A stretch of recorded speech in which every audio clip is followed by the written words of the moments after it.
Je voulais simplement vous dire aussi que l'ensemble des webinaires Carnoto sont référencés et les replays sont disponibles sur la plateforme Actenmatch et aussi sur le site web de Carnoto. Donc, n'hésitez pas à retourner voir les replays des webinaires précédents. Et également, Carnoto a sa chaîne sur la plateforme Actenmatch. Donc, vous pouvez aussi utiliser ce petit icône pour revenir sur les webinaires passés et d'ailleurs voir les webinaires à venir.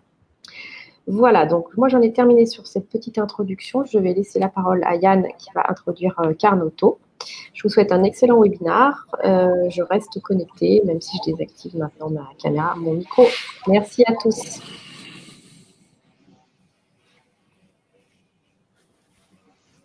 Bonjour à toutes et à tous.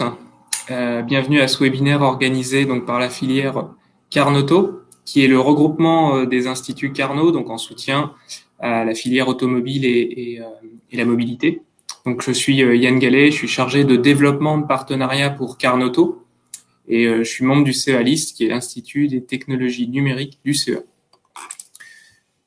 Donc pour rappel, les instituts Carnot sont des structures donc de recherche publique qui ont vocation à développer la recherche partenariale, à savoir la conduite de travaux de recherche qui sont menés par des laboratoires publics en réponse aux besoins des entreprises, des PME jusqu'aux grands groupes et les autres acteurs socio-économiques afin de créer donc de l'innovation.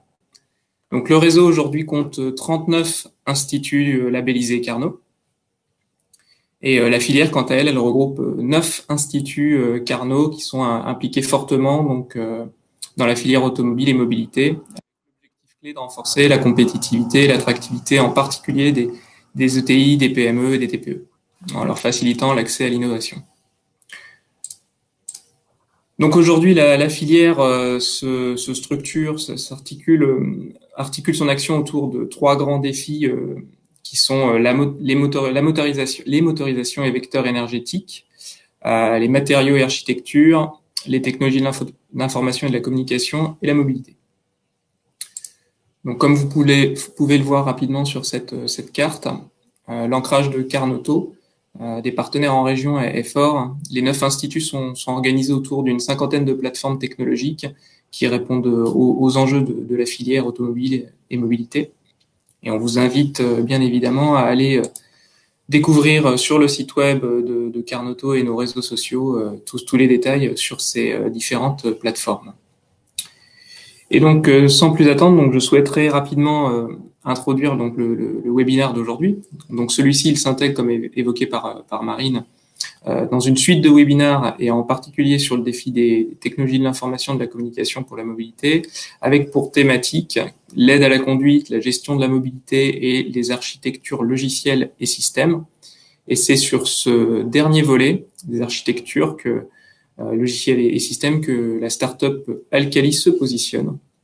Donc pour le contexte, donc de 2016 à fin 2019, donc l'Institut Carnot CEA-LIST et l'Alliance Renault-Nissan-Mitsubishi ont collaboré dans le cadre d'un projet stratégique du nom de FACE, qui avait pour objectif de repenser les architectures électriques électroniques des véhicules afin de pouvoir notamment faire face à l'accroissement des applications et services qui sont basés sur l'intelligence artificielle et la connectivité.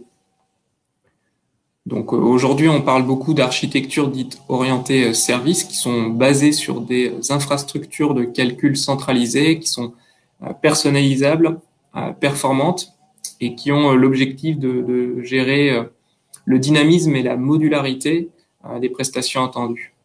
Et à la fin donc du projet FACE, il a été décidé donc de soutenir la création donc de la start-up Alcali afin de disséminer les résultats largement au sein de l'industrie automobile, mais aussi dans d'autres secteurs industriels afin de pouvoir bénéficier d'un effet d'échelle.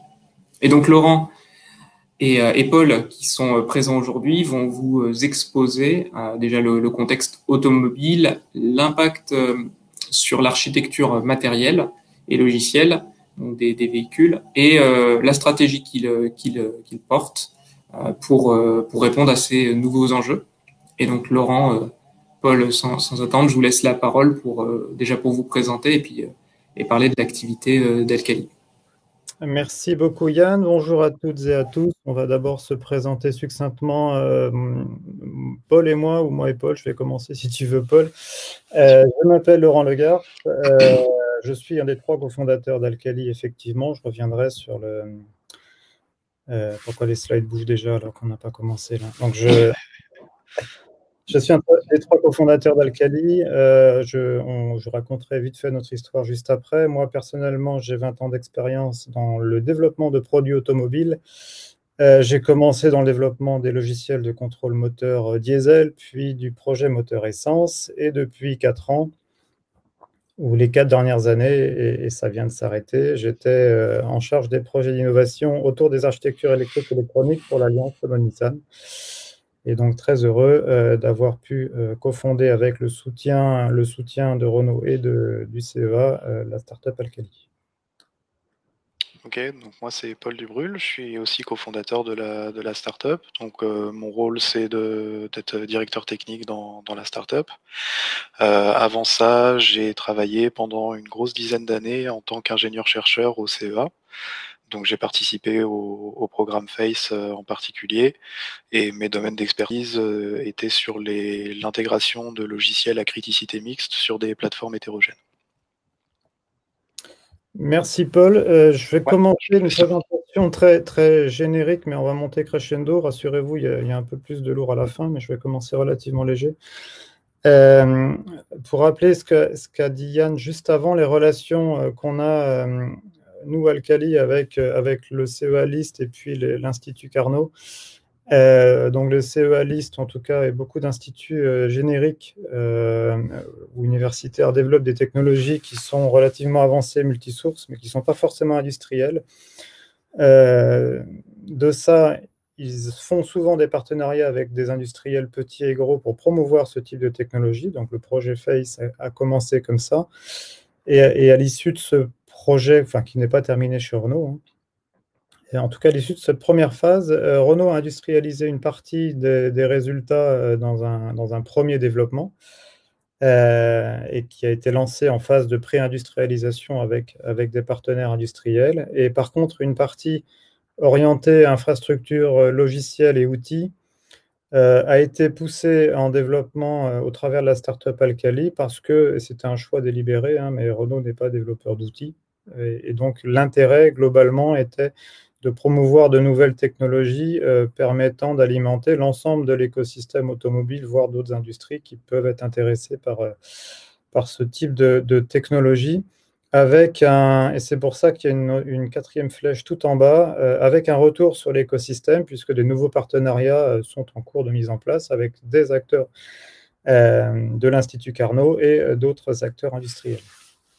Voilà, on est hérité en tout cas de différentes strates de projets entre le LIST, certains acteurs industriels et puis d'autres partenaires de Carnot. Je vais revenir à un basique parce que celui-là il parle à tout le monde et moi le premier. On va parler beaucoup d'automobile aujourd'hui, mais je vais revenir 2 fois faire la comparaison avec le monde de la téléphonie. Parce qu'on entend beaucoup que là, aujourd'hui, les voitures, ça va devenir des smartphones sur roues. Alors, je pense que ce n'est pas vrai. Il ne faut surtout pas dire ça. N'empêche qu'il y a quelque chose qui est vrai, c'est que le smartphone, pour quasiment tout le monde aujourd'hui, quel que soit le niveau de vie d'ailleurs des pays, c'est devenu le centre de notre vie numérique. Quand on dit le centre de notre vie numérique, c'est que tout objet électronique sera invariablement comparé à l'expérience utilisateur apportée par un smartphone. Et la voiture en fait partie. Et donc aujourd'hui, beaucoup de gens se disent « Oh là là, moi, ma voiture, elle est beaucoup moins bien que mon smartphone. Lui, il sait faire beaucoup plus de choses. Je sais rajouter des fonctionnalités. J'en ai des nouvelles qui arrivent. J'ai mon nouvel iOS qui est déployé ou mon nouvel Android. Et ça m'apporte de la valeur. » Et la voiture est perçue comme étant souvent désuète au regard de ce monde digital qui est porté par le smartphone. Et il y a même des gens, alors plutôt jeunes, là, qui se disent, hein, moi j'achète la voiture en fonction de mon smartphone et pas l'inverse. Et ça, il faut l'avoir en tête. On est tous conditionnés par l'expérience du smartphone. Si je reviens à l'automobile, l'automobile a une longue histoire, plus de 100 ans. Ça a commencé, alors tous les constructeurs, notamment français, hein, sont de l'industrie de la métallurgie. Donc ça ne fait pas rêver. C'est un métier qui est relativement ancien, qui permettait juste de se déplacer. On est aujourd'hui à l'ère de la voiture dite intelligente. Alors on commence à avoir des choses relativement évoluées qui permettent de passer à des modes de conduite plus ou moins assistés dans différentes phases de conduite. Et puis est en cours de développement alors, des voitures de plus en plus connectées, communicantes entre elles, communicantes avec l'infrastructure, qui ouvrent la voie vers de la conduite autonome. Je rappelle juste que BMW avait annoncé les voitures autonomes niveau 4 et 5. Alors, je ne vais pas faire un épilogue sur la voiture autonome. Il y a d'autres webinaires qui en parlent bien mieux que moi. N'empêche que tout était prévu pour 2021. 2021, c'est dans un an. Voilà, ça n'arrivera pas. C'est plus compliqué que prévu et c'est plus long. Il y a des raisons pour ça. Hein. Certaines technologies ne sont pas prêtes, ou certains comportements ne sont pas prêts, ou certaines législations ne sont pas prêtes. Il n'empêche que ça arrivera, mais pas tout de suite. Et ça terminera probablement par une voiture qu'on peut appeler de digitale, qui sera complètement intégrée dans le monde de la mobilité, où on passera tantôt de sa voiture personnelle à une voiture partagée, à une trottinette qui, elle aussi, pourrait être partagée en transport en commun.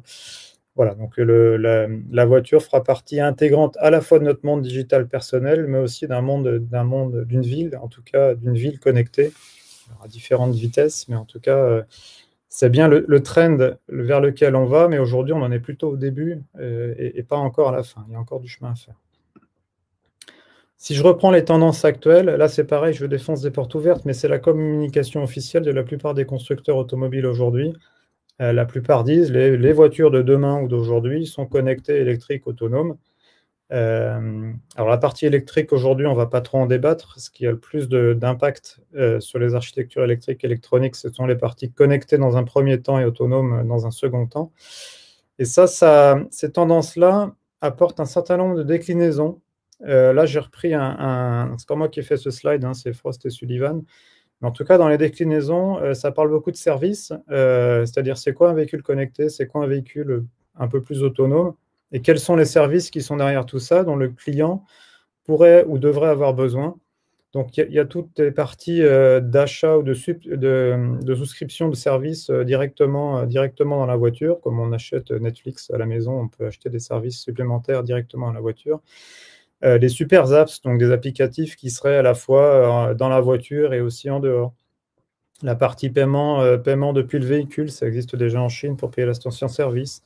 Une notion globale d'ubérisation des services de la voiture. Là, toute la partie gestion après-vente. Comment conserver la vie et de la valeur au véhicule. Je fais juste un aparté qui est intéressant par rapport au constructeur. Hein. Le prix de vente d'une voiture neuve, il est directement proportionnel à la valeur résiduelle de la voiture à 3 ans. Et le fait de maintenir des prestations au niveau up-to-date d'une voiture à 3 ans, finalement, ça a une valeur énorme pour un constructeur parce que ça lui permet de consentir moins de rabais sur la vente d'un véhicule neuf. Par exemple, un véhicule Tesla aujourd'hui, sa décote à 3 ans, elle est très faible et ça lui permet d'avoir des réductions nulles sur un véhicule neuf. Donc ça a une valeur énorme pour les constructeurs. Il y a des plateformes pour des véhicules autonomes, j'en ai déjà parlé un petit peu, et puis il y a toute la gestion des data, la Sensor Data Fusion, donc il y a comment agréger l'ensemble des data de la voiture et comment les monétiser. Et là, c'est pareil, il y a un marché énorme de la data dans les véhicules. Donc, on voit bien que derrière connecté autonome, finalement, c'est pas juste je branche un câble USB, je branche mon téléphone, donc elle est connectée. Ça va beaucoup plus loin. Les impacts profonds à la fois sur la technologie et sur la chaîne de valeur sont importantes. Sur la chaîne de valeur d'ailleurs et sur l'écosystème, là j'ai repris aussi une source PwC. À gauche, vous voyez 2 cercles avec en haut la valeur actuelle. Enfin, la répartition de valeur actuelle dans les voitures entre équipements, donc qui sont plutôt la partie matérielle et le logiciel. Donc, on est dans un ratio 90-10. Dans le futur, il est perçu comme étant complètement chamboulé par l'arrivée d'une troisième part de camembert qui est le contenu. Donc, c'est la monétisation de toutes les données de la voiture. Et puis, une répartition égale de ce qui reste entre le logiciel et le matériel, donc 40-40. Ça veut dire que la partie matérielle va fortement réduire. Et là, on voit à droite que ça aura un impact sur l'ensemble des acteurs de la filière automobile. Et il y a énormément d'acteurs installés dans la filière automobile. Il y a les fournisseurs d'équipements traditionnels qui doivent ou qui sont menacés et qui ont obligation de changer leur façon de travailler et ne plus s'axer uniquement sur la partie matérielle. Donc, il y a besoin de développer un peu plus de logiciels. Ça ouvre des portes à des nouveaux entrants de fournisseurs de contenu et d'expérience, donc des fournisseurs d'applicatifs, qui sont souvent des sociétés de la tech et qui ont des savoir-faire dans l'applicatif ou dans des systèmes d'exploitation orientés automobiles. Et là, on pense aux GAFA, par exemple, hein, qui ont des forces de frappe assez importantes et qui savent extraire de la valeur de tout ça. Et puis à droite, des fournisseurs plutôt orientés logiciels automobiles, je pense qu'on en fait partie chez Algali, ou des reconversions ou des extensions d'activités de certains fournisseurs traditionnels qui, eux, doivent plus digitaliser ou apporter plus de valeur, en tout cas sur la partie logicielle automobile. Et ça, ce sont des impacts, une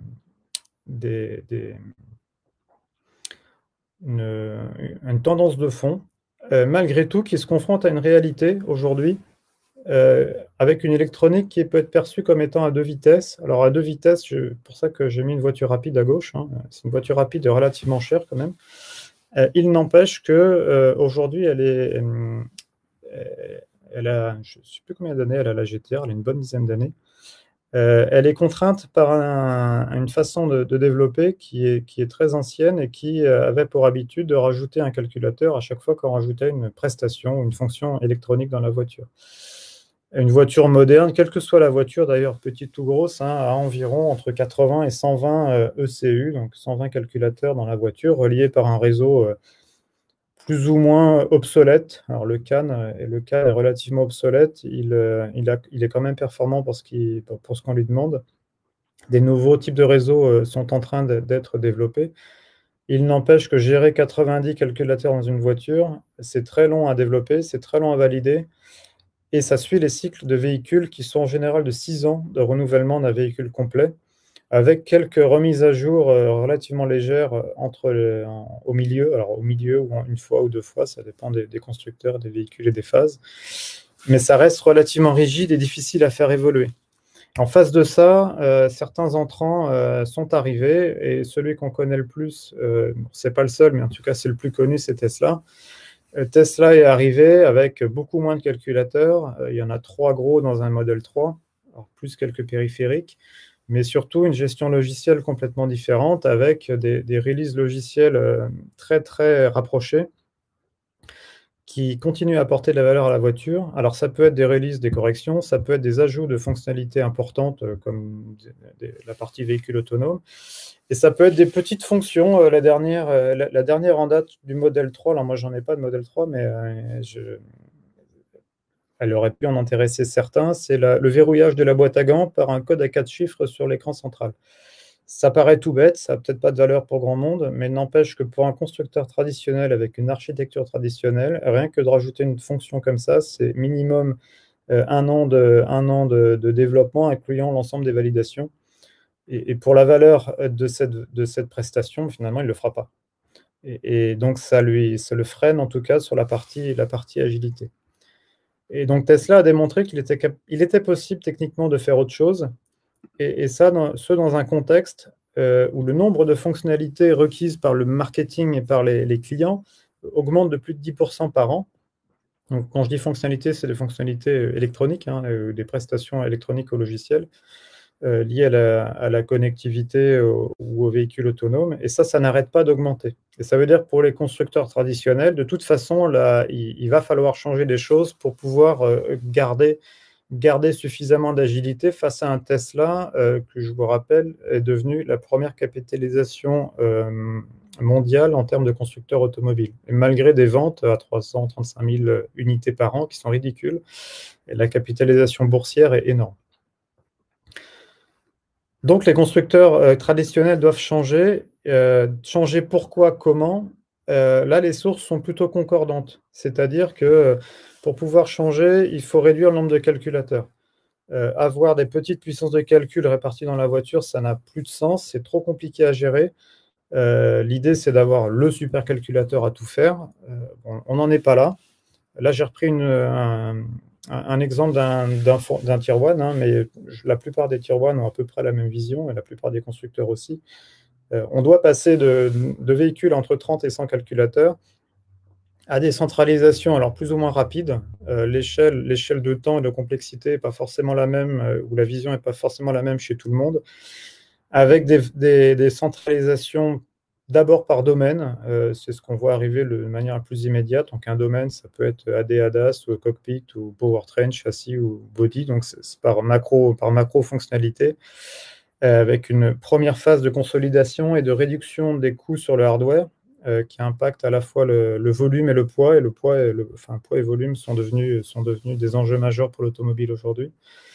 Et puis après, on a une déclinaison vers des architectures plus orientées services, avec encore des calculateurs séparés, ne serait-ce que pour de la redondance et pour la gestion de la safety, et des plateformes qui sont un peu plus ouvertes. Et puis la dernière étape, ce sera le supercalculateur avec une architecture 100% orientée service, contrairement aux architectures orientées signaux qu'on peut connaître aujourd'hui, et puis une architecture qui soit aussi modulaire à la fois sur la gamme véhicule et dans le temps.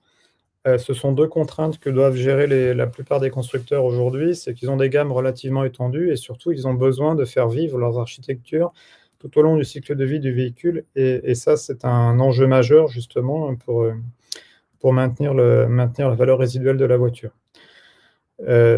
Si je reviens à la comparaison avec le smartphone je dirais, a défriché le terrain il y a déjà longtemps, en 2007 ou 2008 pour l'iPhone. Qu'est-ce qui a fait le succès du smartphone? Est-ce que c'est l'écran tactile? En fait, la réponse est non. Le bon smartphone était une combinaison de plusieurs choses qui sont arrivées en même temps. C'est d'abord un nouveau hardware qui permettait d'agréger un certain nombre de capteurs et d'actionneurs que vous voyez sur la gauche, qui sont spécifiques au smartphone. Un système d'exploitation permettant d'exploiter l'ensemble de ces capteurs et de ces actionneurs, ou en tout cas cet IHM. Mais surtout, c'est le store. C'est le store, la révolution du smartphone. Parce que le store a permis à n'importe qui de développer des apps et donc d'exploiter les ressources disponibles et créées par le smartphone. Et donc, en exploitant l'ensemble de ces ressources, les développeurs d'apps peuvent ajouter de la valeur relativement facilement au smartphone. Alors, Candy Crush, c'est un truc tout simple, mais n'empêche que ça a une valeur énorme et ça a permis de générer beaucoup d'argent. La similitude avec la voiture, elle est assez simple à faire, je dirais, dans l'esprit. C'est-à-dire, la voiture a besoin de redévelopper un hardware qui soit agnostique, qui permette d'agréger un certain nombre d'informations de capteurs, d'actionneurs, avoir par-dessus un système d'exploitation plus ou moins complexe, une plateforme software embarquée, et qui nécessite par contre, à la place d'un store, ce ne sera pas vraiment un store pour gérer toute la voiture, mais c'est pour l'intégrateur d'avoir un certain nombre d'outillages qui lui permettent de développer et d'intégrer efficacement des prestations qui elles-mêmes auront accès à l'intégralité de la voiture. Ce n'est pas le cas aujourd'hui. Ça paraît simple de faire la comparaison. Par contre, une voiture, ce n'est pas du tout comme un smartphone. Et ça doit prendre en compte un certain nombre de contraintes qui sont spécifiques à ce type d'objet. Le premier, c'est la safety. Un véhicule, c'est très dangereux. C'est mis dans les mains de n'importe qui. Alors, un smartphone, c'est pas dangereux, c'est mis aussi dans les mains de n'importe qui, mais la gestion de la safety est très importante. La cybersécurité, c'est un nouvel enjeu pour l'automobile maintenant qu'elle commence à être connectée. Alors, le smartphone le connaît déjà. Donc, on doit appliquer les principes de sécurité aux véhicules. La gestion du cycle de vie, on en a parlé, ce sont des véhicules qui vivent très longtemps, donc on doit gérer des cycles de vie beaucoup plus longs que le smartphone. Et puis des caractéristiques qui sont aussi complètement spécifiques aux véhicules, c'est la gestion du temps réel. Un véhicule a des contraintes temps réel importantes, soit de synchronisation, soit de rapidité. C'est encore plus vrai quand on parle de véhicules autonomes. De performance économique. C'est-à-dire que faire des choses pour un prix exorbitant, c'est toujours facile. Le rendre accessible à n'importe qui paye sa voiture en moyenne 25 000 €, c'est beaucoup plus compliqué. Et puis, je reviens à la gestion de la diversité. à la fois sur les petites, des grandes voitures, des voitures bien équipées, pas bien équipées, et avec des équipements qui sont très très différenciés suivant le pays dans le monde dans lequel on se trouve. Au Brésil, les attentes ne sont pas les mêmes qu'en Russie ou en Europe. Et je cite volontairement pas ni le Japon ni les États-Unis, qui ont encore d'autres contraintes. Et donc, les constructeurs doivent s'adapter aux marchés locaux en termes de diversité sans redévelopper l'intégralité de leur électronique pour ces pays-là, enfin, pour l'ensemble en tout cas des pays. Donc, ça nécessite pour tous les constructeurs d'avoir une approche beaucoup plus modulaire et incrémentale que ce qu'ils font aujourd'hui. Modulaire sur la partie mécanique, c'est déjà engagé depuis longtemps. Sur la partie architecture électrique et électronique, c'est plus compliqué. Et quand on parle de centralisation, c'est encore plus compliqué puisque la modularité s'applique en bonne partie sur la partie logicielle, qui est un sujet beaucoup plus difficile à maîtriser et beaucoup moins palpable en tout cas que la partie matérielle. Donc, ça nécessite de repenser la voiture à partir d'un ensemble de Lego, de puzzles, là, de briques technologiques qui existent déjà. Hein. La plupart des briques technologiques, qu'elles soient matérielles ou logicielles, existent. Il faut, par contre, choisir les bonnes par rapport à son besoin, les configurer ou les assembler correctement, créer une plateforme.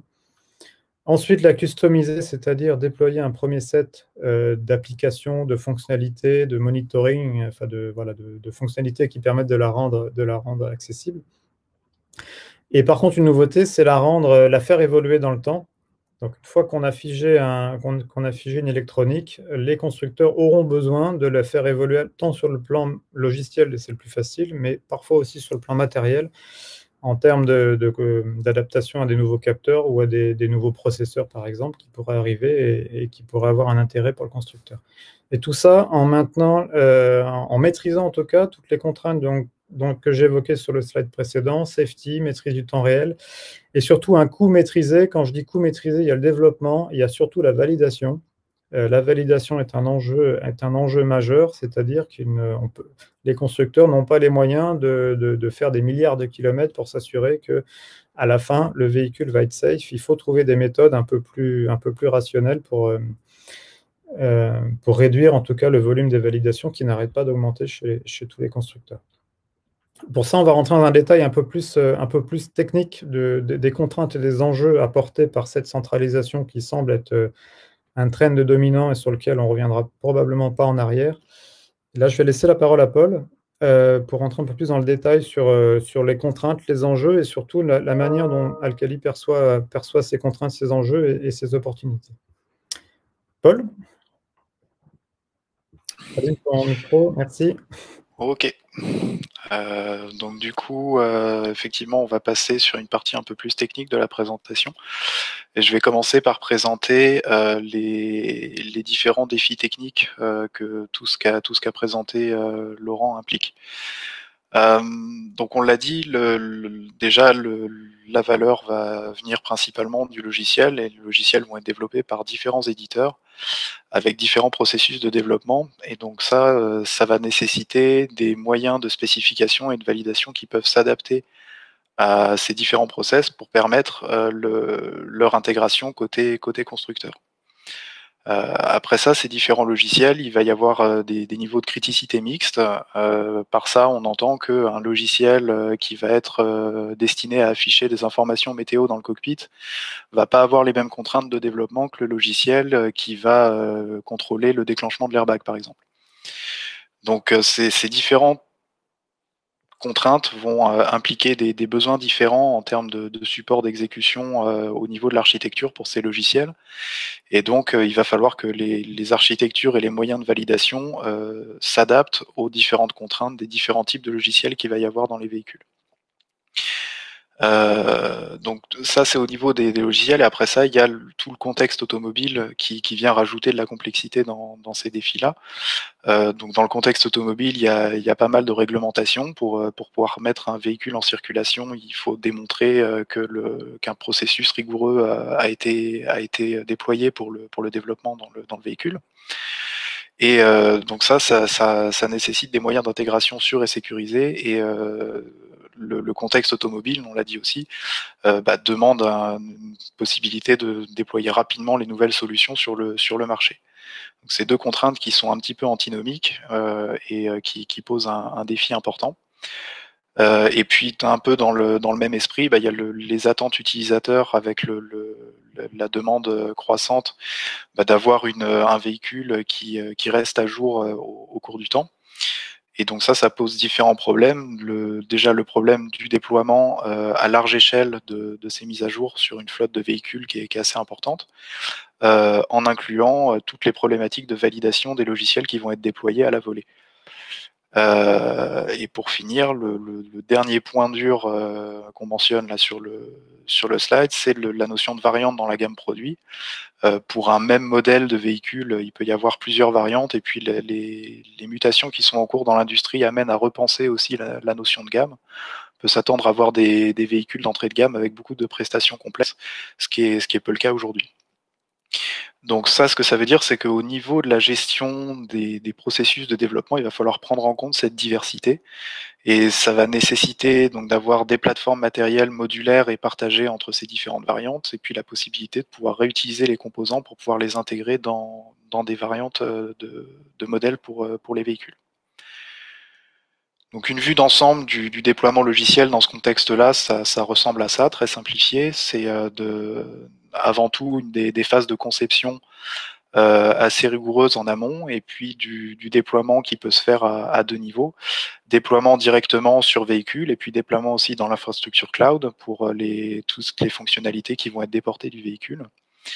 Il peut y avoir une étape intermédiaire dans le cas d'update dans le déploiement, où on passe d'abord par l'infrastructure, et puis après ça, il y a un téléchargement over the air sur l'ensemble des véhicules en circulation.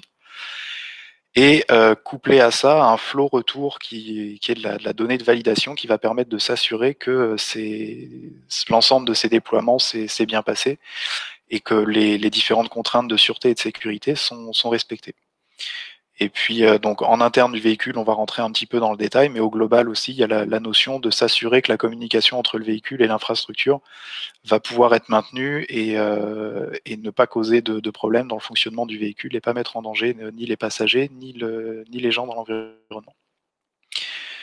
Donc nous, chez Alcali, on hérite de beaucoup de savoir-faire, entre savoir-faire du monde automobile, savoir-faire du monde de la recherche. On a donc notre approche par rapport à ces problématiques-là, c'est de coordonner les développements et l'exécution des prestations véhicules avec du logiciel embarqué.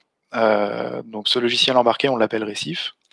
Le contexte dans lequel on est, c'est qu'on a donc différents producteurs de logiciels et de composants logiciels qui vont être déployés sur des stacks logiciels provenant de différents fournisseurs, avec différents types d'OS, l'hétérogénéité dont je parlais tout à l'heure, des OS plus orientés multimédia, des OS plus orientés safety.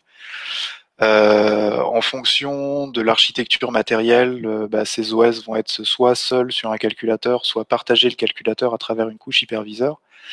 Et donc, il y a un besoin de coordination entre ces systèmes pour avoir une vue un petit peu globale et coordonner le fonctionnement des composants logiciels sur la plateforme. Et donc, pour nourrir en gros ce logiciel embarqué avec de l'information sur comment c'est censé fonctionner, on s'appuie sur une méthodologie outillée de conception formelle dans laquelle on va pouvoir faire une spécification des prestations et du logiciel. On va y rentrer différentes exigences temporelles, des modes de fonctionnement différents pour les logiciels. Je vais rentrer un petit peu dans le détail dans la suite. Et donc ça, ces informations-là vont constituer une spécification qu'on va pouvoir analyser dans nos outils et faire de la preuve formelle de propriété sur cette spécification. Et donc déjà, avant même de se lancer dans un processus de développement plus avancé, de s'assurer qu'on a une spécification qui est robuste et correcte. Donc sur la base de cette spécification-là, la première chose qu'on peut faire déjà, c'est de fournir des rapports de validation formelle qui vont être très utiles dans les processus de qualification du projet. Et puis s'appuyer aussi sur cette spécification pour permettre de faire de l'évaluation et du dimensionnement de plateforme. Donc choisir des composants, choisir des OS, choisir des plateformes matérielles, les comparer sur des métriques à la fois estimer ou récupérer d'informations de benchmark. Le troisième volet important autour de l'outil Filia, c'est la possibilité de générer des contrats d'implémentation qui vont permettre, dans la relation entre intégrateurs et puis développeurs et fournisseurs de logiciels, de donner un cadre précis aux activités de développement pour permettre de faciliter par la suite les activités d'intégration au sein de la plateforme. Donc sans plus attendre, je vais passer sur le détail en commençant par parler de l'outil Filia, qui est une suite d'outils d'ingénierie logicielle dans laquelle on va pouvoir identifier les contraintes globales de communication et de synchronisation du système à intégrer, avec une traçabilité automatisée des exigences en allant de la spécification jusqu'à l'intégration, donc toutes les activités au long du cycle de développement. Va y avoir des checkpoints qui vont permettre de suivre de lier les différentes activités à des exigences au niveau, et puis avec un support automatisé pour le déploiement et l'intégration. Et donc ces deux volets-là, ça va permettre la génération de rapports de sûreté depuis des analyses formelles pour faire la preuve que le processus de développement a suivi une approche rigoureuse. Dans un deuxième temps, il y a un deuxième aspect, c'est la gestion de bibliothèques de composants. L'approche de spécification, c'est une spécification d'interface générique pour les composants logiciels, dans le sens où on va rester à un niveau d'abstraction assez haut pour permettre de décrire le composant des logiciels sans forcément rentrer dans des détails trop précis d'implémentation. Et ces interfaces-là, on va valider l'ensemble du système avec une approche compositionnelle. On va commencer par valider les éléments individuellement, et puis c'est le fait de les mettre ensemble qui petit à petit va construire la validation du système global. Donc cette approche-là, ça permet une validation du code historique et du code développé en interne ou en externe, indépendamment des moyens mis en œuvre pour leur développement. Et ça parce que finalement on limite les activités de validation à cette enveloppe d'interface générique pour les composants. Et le deuxième aspect, c'est avec la notion de validation compositionnelle, ça va permettre une réutilisation des composants validés. Donc ensuite, sur le dernier aspect, c'est la gestion des variants de produits. Il y a une spécification et analyse des différentes versions de produits qui vont permettre de couvrir la gamme avec des compromis de coût et de qualité. Et puis, un autre aspect de variation qui va être la spécification et l'analyse des modes de fonctionnement. Les fonctions qu'on utilise quand on est en train de faire une manœuvre parking vont pas être les mêmes que quand on roule sur autoroute. Et donc, de permettre par analyse et par dissociation de ces différents modes et gestion des transitions, la mutualisation des ressources matérielles pour avoir une architecture mieux rentabilisée, plus efficiente. Donc les activités dans l'outil, elles se répartissent sur l'ensemble du cycle, avec une modélisation dans un langage graphique des interfaces de communication et de synchronisation. Donc avec une conception qui va de la fonction jusqu'au composant logiciel en faisant la gestion des variants de produits dans la gamme, et des vérifications de consistance de ces contraintes et interfaces. On vérifie à l'échelle du système entier que toutes les contraintes qu'on a exprimées sont compatibles entre elles. Et dans le même langage, on fait la description de modes de fonctionnement et des états sûrs du système avec une sémantique formelle pour les transitions entre mode et état. Et on applique des vérifications de l'exhaustivité de la définition de ces modes de fonctionnement et des états sûrs des transitions. Et puis la cohérence, s'assurer qu'il n'y a pas des transitions qui amènent un composant dans un état où il n'a pas de configuration pour réagir. Une fois qu'on a une spécification robuste à travers ces différentes vérifications, on peut faire de l'évaluation de performance sur des cibles alternatives avec des tests d'ordonnancement et des évaluations de taux d'usage de ressources sur une plateforme. Et une fois que les designs sont figés, on peut faire la génération de fichiers d'intégration. Donc quand on pense par exemple à des plateformes comme AutoSAR, on peut faire la génération des fichiers ARXML qui décrivent les applications, les différentes machines à intégrer sur la plateforme. Et un autre aspect que je vais détailler dans les slides suivants, qui est la génération de code de monitoring, qui va nous permettre de faire de l'extraction de traces d'exécution. Donc quand on va avoir les différents softwares qui vont être implémentés et qu'on va commencer à les intégrer sur plateforme, on va pouvoir extraire des traces d'exécution dans les différents tests. Ça va permettre d'extraire des événements qui sont liés à la spécification formelle et des événements aussi qui décrivent des déviations du comportement qui avait été spécifié au départ. Donc ces traces, on peut les rejouer dans l'outil un peu comme dans un débugger classique avec un rejeu pas à pas des zones d'intérêt. Et l'outil peut faire une comparaison automatique de ces traces par rapport au comportement valide, donc de déterminer les zones où les composants intégrés ont dévié de la spécification formelle pour pouvoir analyser en détail et corriger éventuellement les erreurs trouvées. Et donc ça, en gros, c'est utilisé pour faire du test en opposition entre les composants software et puis le système intégré vis-à-vis de sa spécification qui vient du plus haut niveau de spécification et pouvoir donner des preuves formelles de conformité du comportement du système sous test vis-à-vis de sa spécification à haut niveau. Donc ça, c'est pour la partie outils et donc pour la partie logiciel embarqué qui s'appuie en partie sur la partie outillée. La plateforme embarquée, le premier point, c'est que notre approche, c'est de construire la plateforme à la base de composants standards à la carte. Donc on ne propose pas un choix de composants figés. On pense que la bonne façon de faire, c'est de laisser les choix des différents OS ou hyperviseurs à intégrer dans la plateforme à l'intégrateur et de construire la plateforme autour de ça. Donc ça permet une adaptation des supports d'exécution aux besoins des logiciels parce que en fonction des besoins, on va choisir tel ou tel OS, on va choisir telle ou telle plateforme, tel middleware pour la communication. Et puis ça laisse un choix ouvert à l'intégrateur de ses fournisseurs de plateformes. Le deuxième volet, c'est la supervision localisée des composants unitaires. Donc ça va permettre de faire une vérification en ligne du respect des contraintes formelles qui ont été spécifiées pour les composants et d'appliquer des politiques de repli configurables en cas de déviation de cette spécification formelle. Donc ça va permettre une orchestration légère des interactions intersystèmes au niveau global dans la plateforme et de limiter l'impact de fautes locales par des composants au niveau global, en particulier des composants qui vont avoir été développés avec beaucoup moins de contraintes.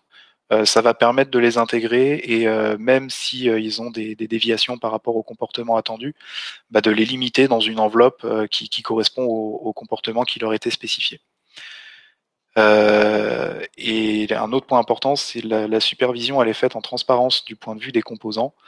J'explique ça dans le slide suivant. L'idée, c'est de permettre au code de ne pas avoir besoin de faire des appels spécifiques liés à cette supervision et que le code puisse être utilisé tel quel. Donc ça permet le support du code historique qui, sans modification, peut être monitoré, et puis également du code développé en interne ou en externe, sans imposer l'utilisation d'API particulières aux fournisseurs de logiciels. Et le dernier volet, c'est la génération des traces d'exécution dont j'ai parlé, qui va permettre la validation automatisée des implémentations dans l'outil. Donc plus en détail, la supervision locale des composants et les politiques de repli, ça va permettre par agrégation de ces comportements locaux validés, l'émergence de propriétés globales au système et de démontrer que le système globalement est correct quand chacune de ces parties se comporte comme spécifié.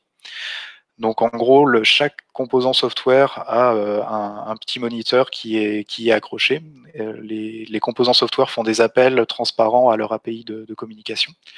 Et il y a une vérification de validité qui est faite des appels par le moniteur qui va transférer les appels valides à la plateforme. Et dans l'autre sens, la plateforme va superviser l'arrivée des entrées attendues par les composants et puis les transférer si elles sont disponibles ou mettre à disposition des valeurs par défaut configurables dans le cas où une donnée qui était attendue n'est pas arrivée à temps. Et donc ces moniteurs-là vont chacun individuellement produire du log qui vont être les traces d'exécution utilisées dans l'outil hors ligne pour la validation.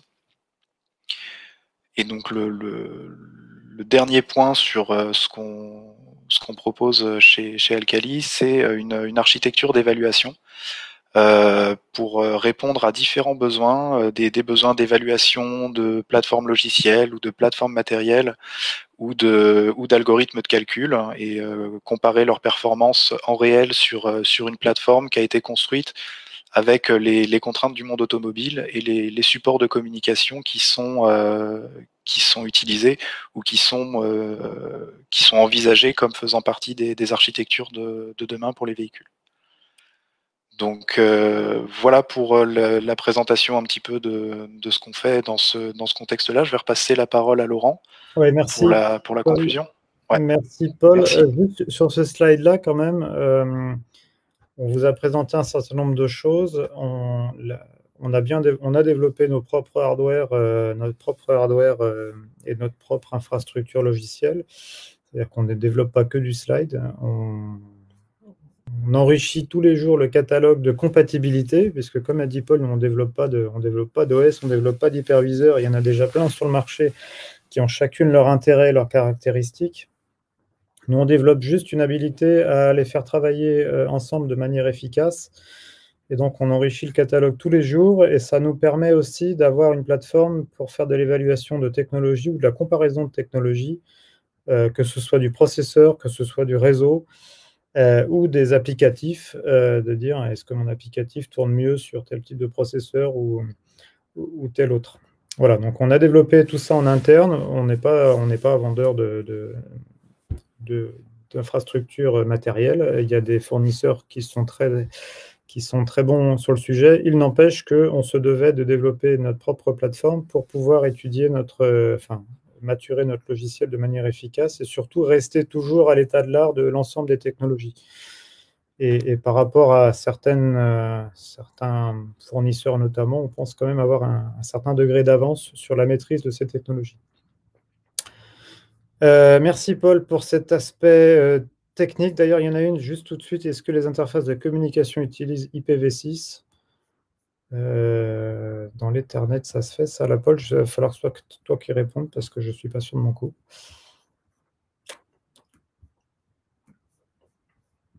Non, Paul est parti. Tant pis, je vais conclure et puis on reviendra à la partie question-réponse. Le temps de reprendre le micro, on fera le mode question quand tu auras fait la conclusion. Ouais, je vais d'abord conclure à ce moment-là. Je vois que... Hop, merci. La conclusion pour nous, c'est que je pense que c'est évident. Enfin, il y a beaucoup d'évidence. Je pense qu'on défonce des portes ouvertes, mais l'automobile, l'électronique automobile et l'ensemble de l'écosystème va subir des transformations profondes dans les 10 ans à venir. Tout le monde va devoir changer, s'adapter et faire différemment d'aujourd'hui. Alors, on parle beaucoup d'agilité, et c'est un mot, je pense qu'il ne faut plus utiliser, c'est déjà trop tard, mais en tout cas, on aura besoin de changer des choses. La centralisation, c'est une tendance de fond, et je veux dire, ce n'est pas nous qui revendiquons que la centralisation va tout changer, je pense que tout le monde l'a déjà compris depuis très longtemps. C'est une tendance de fond, c'est bien ça qui va révolutionner la manière de développer l'électronique des automobiles. Ça doit passer par une dissociation des processus de développement matériel et logiciel. Et ça va permettre de gagner justement en agilité et de gérer différemment les cycles de vie matériel logiciel permettra d'ajouter les prestations en cours de vie des véhicules. Donc ça, c'est une tendance de fond et c'est très important. Malgré tout, pour y arriver, il faut être capable de maîtriser et d'être efficace dans l'intégration de l'ensemble du logiciel sur le matériel. Et ça, c'est bien la clé de la performance et c'est la difficulté d'aujourd'hui qui fait qu'aujourd'hui, d'ailleurs, la plupart des voitures autonomes ont toujours des PC industriels embarqués dans le coffre et qu'il n'y a pas il y a peu de solutions embarquées qui soient efficaces sur tous les domaines. Il y a aussi, et le dernier sujet qu'on souhaite évoquer, parce que nous, on est vraiment attachés à ça, c'est le maintien de l'écosystème et des technologies qui sont relativement riches et qui existent. C'est-à-dire qu'on n'imagine pas aujourd'hui un industriel disant « je vais prendre à mon compte l'intégralité du développement et de l'industrialisation de l'électronique pour toutes les voitures du monde ». Il y a un tissu d'équipementier, de savoir-faire qui est très riche. Il y a un tissu de producteurs d'applications qui existent ou qui sont en train d'arriver et qui est encore plus riche. l'intérêt pour tout le monde, et notamment pour les clients et les utilisateurs qu'on est tous, hein, c'est de trouver la bonne façon de travailler ensemble pour apporter le plus de valeur possible à un coût le plus faible possible, accessible à l'ensemble de la population mondiale. Et c'est bien l'accès à l'écosystème ou le maintien de l'écosystème qui permettra d'accélérer la digitalisation des véhicules. C'est pour ça que nous, chez Alcali, on travaille principalement sur la manière d'intégrer plus efficacement du logiciel hétérogène sur du matériel le plus banalisé possible. Voilà, merci pour votre attention. On a encore quelques minutes là pour la partie questions-réponses. Il y en a déjà une de posée, donc là, Paul, tu vas pouvoir prendre cette question-là. Et n'hésitez pas à écrire vos questions dans la partie en bas à droite. Ouais. Ce sera un plaisir d'y répondre ou d'échanger avec vous sur le sujet. Yes. Alors du coup, la question, elle est intéressante. Question sur les interfaces de communication. Est-ce que ça utilise IPv6 ou pas? Donc nous, ce qu'on fait, on est agnostique à ces choix-là. Ça, c'est un choix qui va être fait au niveau de l'architecture réseau. Il y a différentes raisons de le faire ou pas. Nous, ce qu'on propose, c'est dans nos outils des moyens éventuellement de comparer les performances des différentes solutions et de générer les fichiers avec les configurations qui ont été choisies, mais on fiche pas un choix particulier comme ça. On réfléchit surtout sur l'intégration des composants logiciels et leurs interactions et le protocole particulier qui est utilisé pour les échanges entre composants. Ça reste un choix de l'intégrateur et lié aux différentes contraintes de son système. Donc on est capable de supporter des interfaces de communication en IPv4 ou en IPv6. C'est pas une préoccupation qui va impacter ce qu'on fait et les différentes analyses et les différents résultats d'analyse qu'on fournit. On essaie toujours d'être agnostique de la technologie, on dit juste qu'on doit être compatible.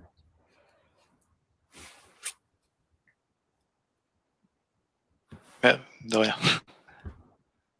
C'est vrai que ne pas avoir d'interaction avec les gens qui posent des questions, c'est un peu perturbant. On a une nouvelle question. Voilà, donc nouvelle question de Philippe. Donc, comment est pris en compte l'ordonnancement calculateur OS tâche et celui du réseau TSN par exemple, et comment sont définies, vérifiées les garanties temps réel? Alors, il y a plusieurs questions en une, c'est bien. Donc, comment est pris en compte l'ordonnancement calculateur et celui des réseaux? Donc, nous, ce qu'on fait, c'est de l'évaluation de performance et de l'évaluation de faisabilité. Donc, on fait un test d'ordonnancement qui va pas être aussi précis que celui qu'on pourrait faire avec une définition extrêmement précise de l'ordonnanceur sur un calculateur particulier.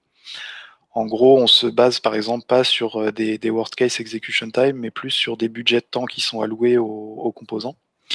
Alors là, il y a différents avantages à fonctionner comme ça. Il y a des inconvénients aussi, c'est qu'effectivement, c'est pas un test d'ordonnançabilité qui donne une garantie 100% de l'ordonnançabilité sur le système. C'est une évaluation de performance pour comparer des designs candidats et aller plus loin dans l'évaluation. Après ça, on encourage d'utiliser des outils spécifiques pour un OS particulier, pour une cible particulière, pour raffiner cette analyse-là. Nous, c'est plus une approche globale, holistique sur le système. Donc là, la prise en compte en gros de cet ordonnancement-là, aujourd'hui, on ne descend pas à ce niveau de détail. On fait une analyse de performance à haut niveau. Et donc, comment sont définies et vérifiées les garanties temps réel? Il y a différents niveaux de vérification et de définition. Donc, le premier niveau de définition, c'est des définitions de contraintes de périodicité et de latence bout en bout dans la spécification formelle à haut niveau.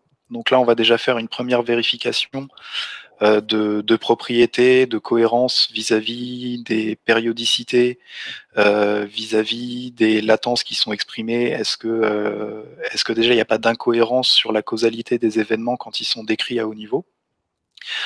Ensuite, la deuxième étape, c'est l'évaluation de performance dont je parlais, donc qui reste une évaluation de performance gros grain pour donner déjà une estimation du comportement sur une cible donnée. Et puis après, va y avoir la vérification sur les parties test ou à l'aide des traces d'exécution, on va pouvoir extraire de la métrique sur comment se sont comportés les composants. Les plus critiques, a priori, ne devraient pas avoir de violation de deadline parce que les processus de développement spécifiques à ces OS vont permettre de réduire ces manquements d'échéance. Par contre, sur tous les autres composants qui vont tourner sur des plateformes beaucoup moins contraintes, ça va permettre de récupérer de la métrique sur leur comportement et la tenue des échéances plus molles dans le système. Ouais, l'intérêt, c'est de gérer des environnements hautement hétérogènes avec des OS qui sont hyper temps réel très durs et des OS qui sont type Linux qui sont en temps réel pas très durs. Et qui sont parfois d'ailleurs sur le même calculateur ou parfois même répartis sur plusieurs calculateurs, voire même potentiellement en dehors de la voiture. L'intérêt aussi, c'est d'avoir des systèmes qui soient beaucoup plus larges que ce qu'on peut avoir aujourd'hui.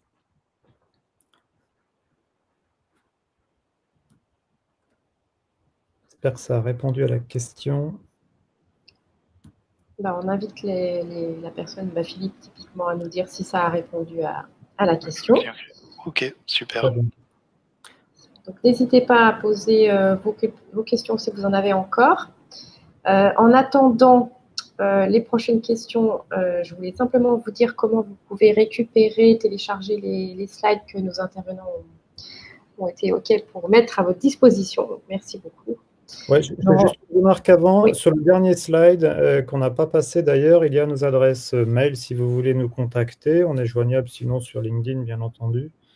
Voilà, donc vous retrouverez en tout cas nos adresses mail si besoin, si vous êtes intéressé pour poursuivre la discussion. Voilà, donc déjà là, vous avez les mails. Voilà, vous avez les mails dans le PDF. Alors, on a une question qui vient d'arriver dans le chat de Philippe, toujours. Ouais.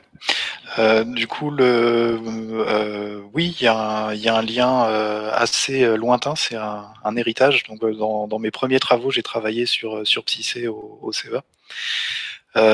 Du coup, la différence, le langage qu'on utilise, dans un sens, a des petites similitudes. Donc, c'est pas un langage de programmation, déjà, c'est un langage graphique.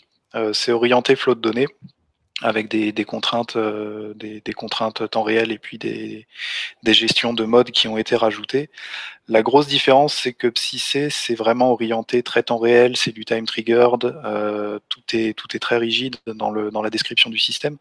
Donc c'est très adapté pour les systèmes temps réel dur. Par contre, là, on est dans des systèmes à criticité mixte et il y a un besoin de pouvoir exprimer des comportements un petit peu plus dynamiques, un petit peu plus asynchrones. Là, en gros, il y a des publications qui ont été faites sur le langage formel sur lequel on se base. Donc sur ma page LinkedIn, il doit y avoir les liens vers les publications. C'est les dernières là de 2019-2020 et qui donnent un petit peu de détails justement sur la différence et le différenciant de ce modèle formel par rapport à l'état de l'art.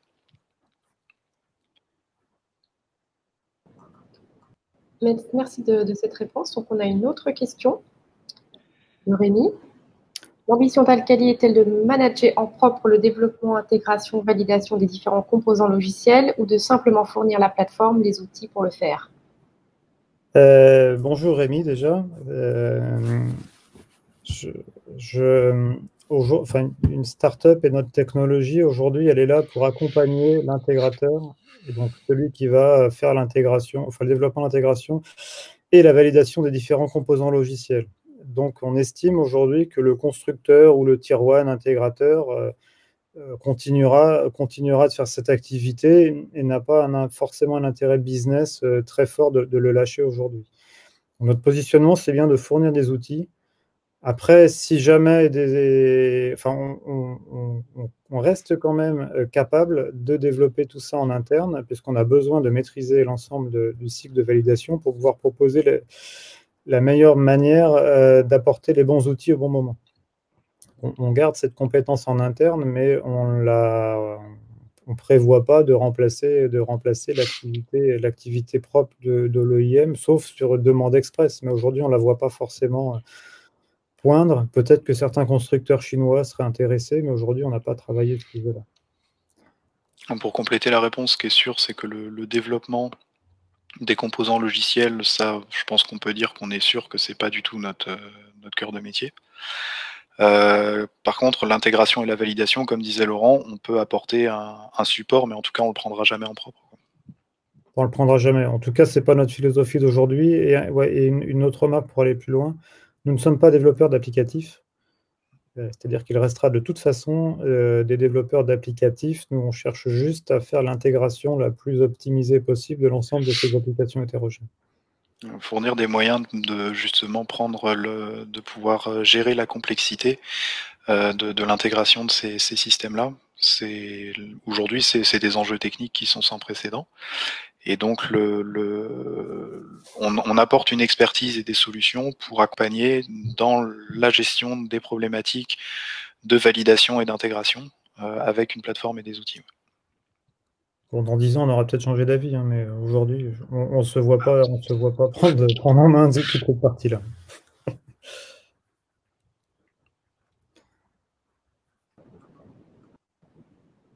On a dépassé un peu le temps, on a encore le temps. Enfin, je ne sais pas s'il y a une contrainte derrière. On peut prendre encore On peut prendre encore quelques questions, je pense, si vous en êtes d'accord. En attendant qu'elles soient en cours, puisqu'elles sont en cours d'être posées, j'ai l'impression, je vous dis juste comment vous pouvez télécharger les différents supports. Donc là, je suis en train de vous partager mon écran. Et vous voyez qu'en haut à droite, vous avez un tableau d'événements qui vous donne des informations sur le webinaire en cours et aussi vous permet d'accéder aux fichiers partagés. Donc, vous pouvez utiliser cette fonctionnalité pour récupérer les slides en PDF qui ont été présentés aujourd'hui. N'hésitez pas à faire ça. Voilà, et on va pouvoir passer à la question d'Alexandre. Des activités aux organismes de développement de standards, avez-vous de telles activités ou avez-vous besoin de ce type d'activité ? Alors, c'est un petit peu, là on est un petit peu entre deux. Donc dans le cadre du projet FACE, on a pas mal participé et récupéré de l'information aussi sur le développement de standards AutoSAR, en particulier la version adaptive avec le nouveau standard. Aujourd'hui, c'est quelque chose qu'on envisage. On n'en a pas parlé, je crois, hein, mais la startup a été créée en juillet. Donc on a un démarrage assez intense et c'est des activités qui sont en pause pour l'instant, mais c'est quelque chose qu'on garde à l'esprit et c'est quelque chose qui est au cœur de ce qu'on fait. Donc la notion de s'intégrer dans des standards, de ne pas bousculer les API existantes, les différentes choses qui sont spécifiées, on adapte nos solutions aux standards et pas l'inverse. Donc ça c'est un peu la réponse générale à cette question-là. La promotion de standards nous intéresse, l'implication dans les standards nous intéresse. Aujourd'hui, effectivement, la force de frappe ne nous permet pas de passer énormément d'énergie sur ce sujet et on espère pouvoir y consacrer plus de temps dans les semaines et les mois qui viennent.